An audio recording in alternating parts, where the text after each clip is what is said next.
Total 5 dynasties में divided है। ठीक है? तो हम आज सिर्फ़ स्लेव डायनेस्टी के बारे में हल्का-सा देखेंगे जो कि हमारी फर्स्ट डायनेस्टी है, जो कि दिल्ली सल्तनत के अंडर आती है। फाइन? अब स्लेव डायनेस्टी में स्लेव का मतलब क्या होता है? स्लेव मतलब नौकर, ठीक है? जो आपके अंडर काम करता है, राइट? तो इस डायनेस्टी को ममलूक डायनेस्टी के नाम से भी जाना जाता है। और ममलूक का मतलब क्या होता है? ये कुरान में एक शब्द दिया गया है स्लेव के लिए, कुरानिक टर्म फॉर स्लेव। ठीक है? ममलूक का मतलब भी स्लेव ही होता है, बट कुरान में स्लेव को ममलूक कहा गया है। अब स्लेव डायनेस्टी कब से कब तक चली?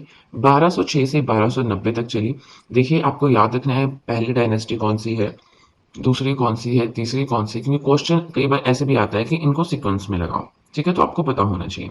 तो फिलहाल तो हम फर्स्ट डायनेस्टी के बारे में पढ़ रहे हैं, पहली है स्लेव डायनेस्टी। अब जो स्लेव डायनेस्टी है ना, वो अपने आप में ही 3 सब डायनेस्टीज़ में डिवाइडेड है।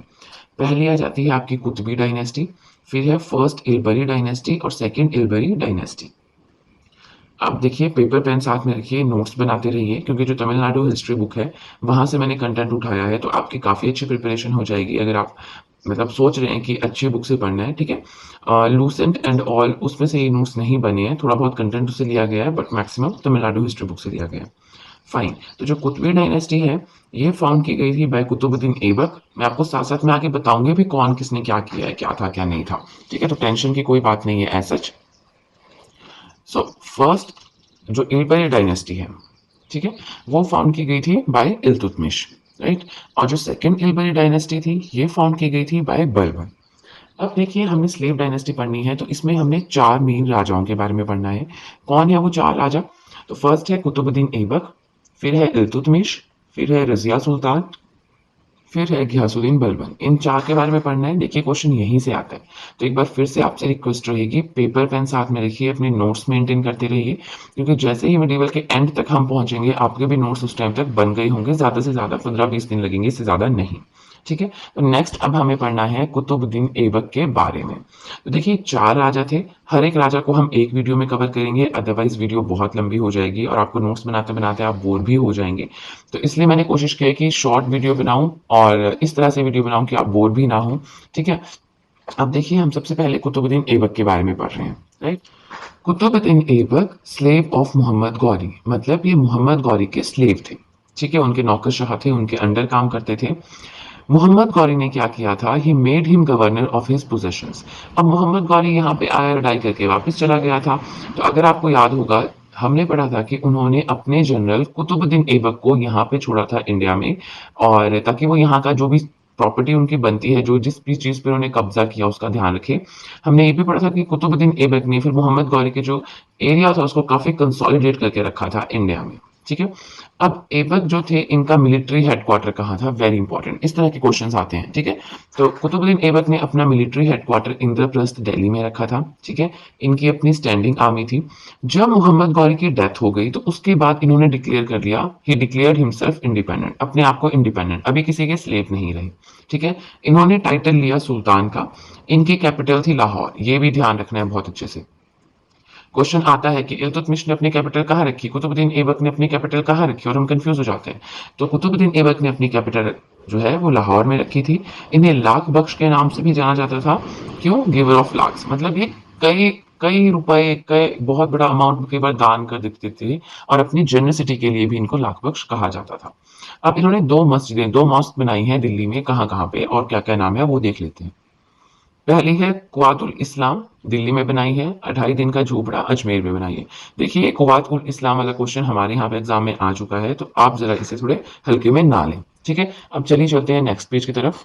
ये began the construction of Qutub Minar, very important question यहाँ से आता है। कुतुब मीनार की कंस्ट्रक्शन किसने स्टार्ट की, कुतुब मीनार की कंस्ट्रक्शन किसने कंप्लीट की, इस पे 5वीं मंजिल किसने बनाई, इस अगर ये जब ये लाइटनिंग से टूट गई थी, इसकी रिपेयरिंग किसने करवाई। तो बस अब यही चलता रहेगा इस पूरी की पूरी दिल्ली सल्तनत में।